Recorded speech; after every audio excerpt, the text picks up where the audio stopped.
and welcome to this week's What's Hot. And the International Monetary Fund, aka the IMF, has smacked us around the Easter Bunny chops with its drastic forecast that the invasion of Ukraine will weigh heavily upon global economic growth, unprecedented economic pressures.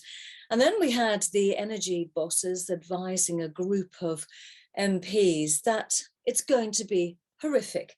That's according to the very dour boss of Scottish Power, Keith Anderson. So let's have a look at the share prices of the energy companies. We've got the share price of British gas owner Centrica. Here's how it's performed over the last 2 years. And there's Scottish and Southern Energy. Now, Scottish and Southern Energy, or SSE, actually sold off its household supply and services arm 2 years ago.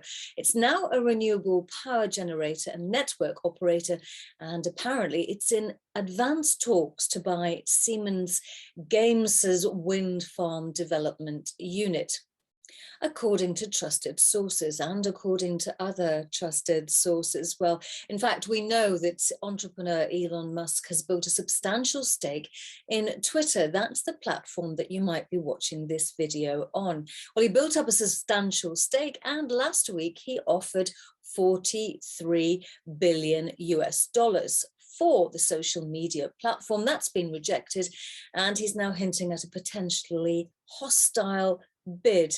And he says if he wins, he would get rid of the very large payments to the current Twitter board. So I'm wondering, why would Elon Musk want Twitter? It's got a few users. I know of at least two.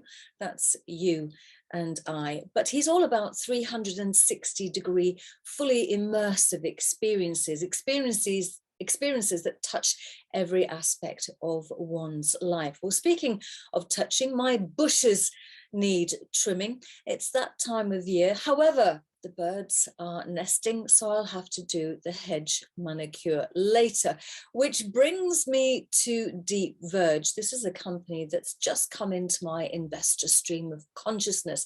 Now, it's a vertically integrated business, and I still really don't know what that phrase means.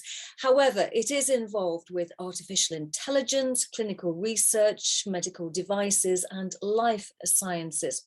Now, it has an involvement with wound phase, which is a visual diagnostic wound dressing that changes color to indicate infection or improvement of the wound under the dressing.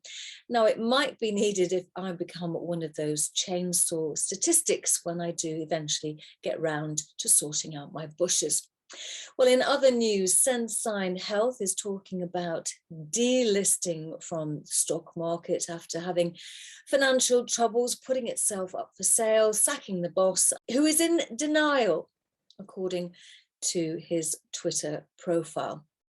And then the final word goes to Transport Secretary Grant Shapps, who is the face of 1 million train tickets being slashed as of this week. Now, the train tickets are being reduced to help struggling households to afford trips across the UK and boost the domestic tourism industry. The world indeed loves a good anorak. Fair play to you, Grant Shapps. Well, I hope you're well. Take care. See you same time next week.